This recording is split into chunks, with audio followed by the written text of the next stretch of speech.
अस्सलाम वालेकुम नाजरीन, अवामी तनाज़ुर के नए ब्लॉग के साथ मैं हूँ खालिद भट्टी। आज हम बात करेंगे कि मौलाना फजल रहमान ने तहरीक इंसाफ को बड़े ज़ोर का झटका दिया है।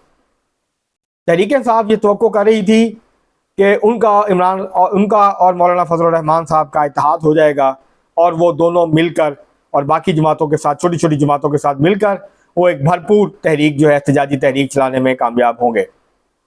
तहरीक इंसाफ की हुकूमत अमली धरी की धरी रह गई। मौलाना फजल रहमान साहब ने सोलो फ्लाइट का फैसला कर लिया है। ये तहरीक इंसाफ के लिए कितना बड़ा सियासी तौर पर धचका है, इसके ऊपर आज के इस प्रोग्राम में बात करेंगे। इससे पहले कि हम आपको तफसीलात फराहम करें, अपना तजिया दें, आपसे गुजारिश है कि अगर आपने हमारा चैनल अवामी तनाज़ुर अभी तक सब्सक्राइब नहीं किया उसको सब्सक्राइब कर लें। आपको व्लॉग पसंद आए उसको शेयर करें, लाइक करें और महज़ब अंदाज से अपनी राय का इजहार करें।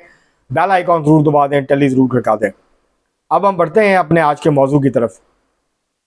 मौलाना फजल रहमान साहब ने डेरा इस्माइल खान में मकामी सहाफ़ियों के साथ बड़ी अहम गुफ्तगू की। ऐसी गुफ्तगू अमूमी तौर पर नेशनल मीडिया पे की जाती है, बड़े एंकर्स या सहाफ़ियों को बुला के उनके साथ की जाती है, लेकिन मौलाना फजल रहमान साहब ने इसके लिए डेरा इस्माइल खान के मकामी सहाफ़ियों का इंतखाब किया। वो अपने आबाई शहर में थे और वहाँ उन्होंने बातचीत कर गुफ्तगू करते हुए ये फरमाया कि हमने ये फैसला किया है कि अब हम इत्तेहाद की सियासत नहीं करेंगे, हम किसी इत्तेहाद का हिस्सा नहीं बनेंगे। हम अपनी एहतजाजी तहरीक अगर हमने चलानी हुई तो हम खुद चलाएंगे, अपनी सियासत अब हम खुद करेंगे। ना हम शर्मिंदा होंगे, ना किसी को शर्मिंदा करेंगे, क्योंकि हमारा माजी का जो तजर्बा है इत्तेहादों का वो कोई बहुत खुशगवार या अच्छा नहीं है। ये जो स्टेटमेंट है मौलाना फजल रहमान की, ये बिजली बन के गिरी है तहरीक इंसाफ पे। तहरीक इंसाफ ये तवक्को लगाए बैठी थी कि क्योंकि रियासत उनको तो खुल के एक्टिविटीज़ करने नहीं दे रही है, ख़ास तौर पे पंजाब में, सिंध में, तो उनको उनकी जो तंजीम है वो इस पोजीशन में नहीं है कि वो कोई बड़ी सरगर्मी कर सके, और जब वो कोशिश भी करते हैं तो रियासत जो है वो उसके अंदर, पुलिस जो है, हुकूमत जो है उसके अंदर रुकावटें डालती है। तो उनका ये ख्याल था कि क्योंकि मौलाना फजल रहमान साहब के पास स्ट्रीट पावर है, वो मोबिलाइज कर सकते हैं, बड़े कमिटेड कारकुन हैं मौलाना फजल रहमान साहब के पास, तो वो बड़ी तादाद में मोबिलाइजेशन कर सकते हैं, जिससे जो तहरीक इंसाफ आईने तहफ़्फ़ुज़ आईने पाकिस्तान जो एक इत्तेहाद बनाया और तहरीक चलाना चाहती है, तो उसके अंदर कोई थोड़ी जान पड़ जाएगी, कोई रौनक मेला लग जाएगा, जलसे जो हैं वो अच्छे होंगे। क्योंकि बलूचिस्तान में के कुछ शहरों में तो अच्छे जलसे कर सकते हैं महमूद अचकज़ई साहब, वो बड़ी मोबिलाइजेशन कर सकते हैं बलूचिस्तान की हद तक।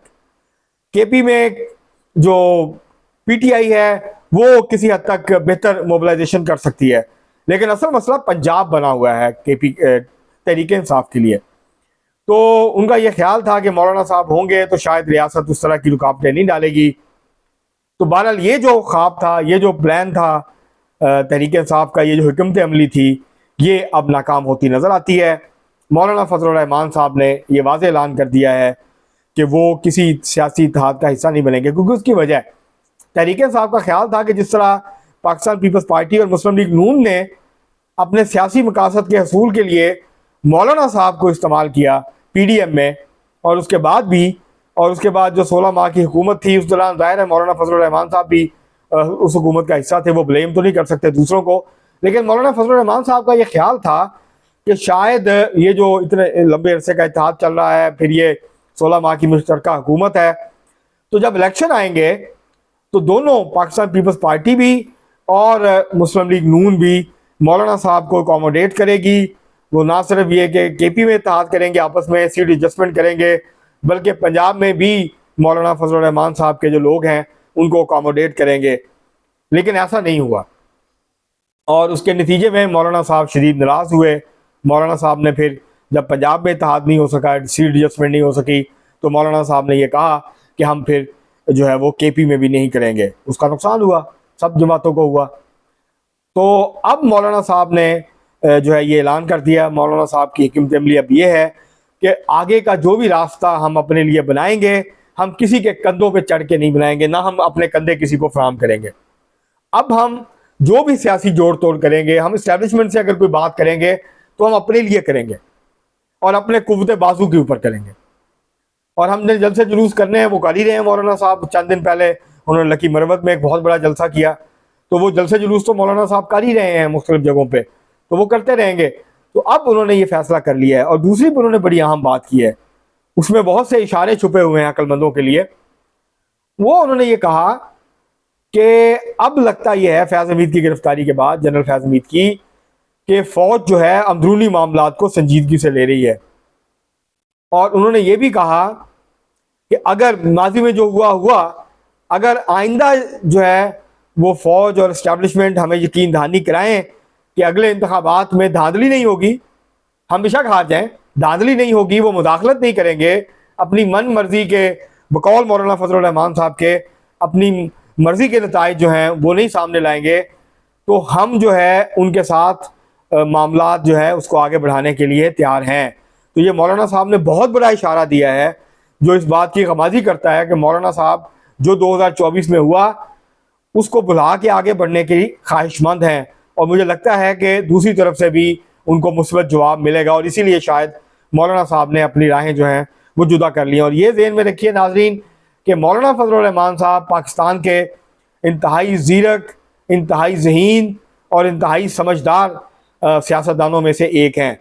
وہ بہت چھوٹی تعداد میں جو ہے ان کے MNA, سینیٹرز, MPs ہونے کے باوجود ہمیشہ بہت اچھا بارگین کرتے ہیں, بہت اچھا معاہدہ کرتے ہیں, اور پولیٹیکلی اپنے پتے بہت ہی سمجھداری اور جو ہے وہ ہوشیاری کے ساتھ کھیلتے ہیں. تو انہوں نے دراصل تحریک انصاف کا ہاتھ جھٹک کے جو ہے وہ اشارہ دیا ہے, جو کہ ایک واضح اشارہ ہے کہ وہ تحریک انصاف کے جو تحریک انصاف ان کو ایک استعمال کرنا چاہتی تھی, ان کی سیاسی طاقت کا استعمال کرنا چاہتی تھی, ان کی جو اسٹریٹ پاور ہے اس کو استعمال کرنا چاہتی تھی, اور چاہتی تھی کہ شاید اس کے نتیجے میں اسٹیبلشمنٹ کے اوپر دباؤ بڑھے اور اس کے نتیجے میں تحریک انصاف کو بھی کچھ ریلیف ملے. تو وہ ایسا ہوتا ہوا اب نظر نہیں آ رہا, اور یہ واضح ہو گیا کہ مولانا صاحب نے اب سولو فلائٹ کا فیصلہ کر لیا ہے. مولانا صاحب اب اپنی سیاست کریں گے, اپنے لیے دروازے اپنے ہاتھ سے خود کھولیں گے, اور اس دروازے سے پھر وہ خود ہی گزریں گے, کسی اور کو ان دروازوں میں سے گزرنے نہیں دیں گے.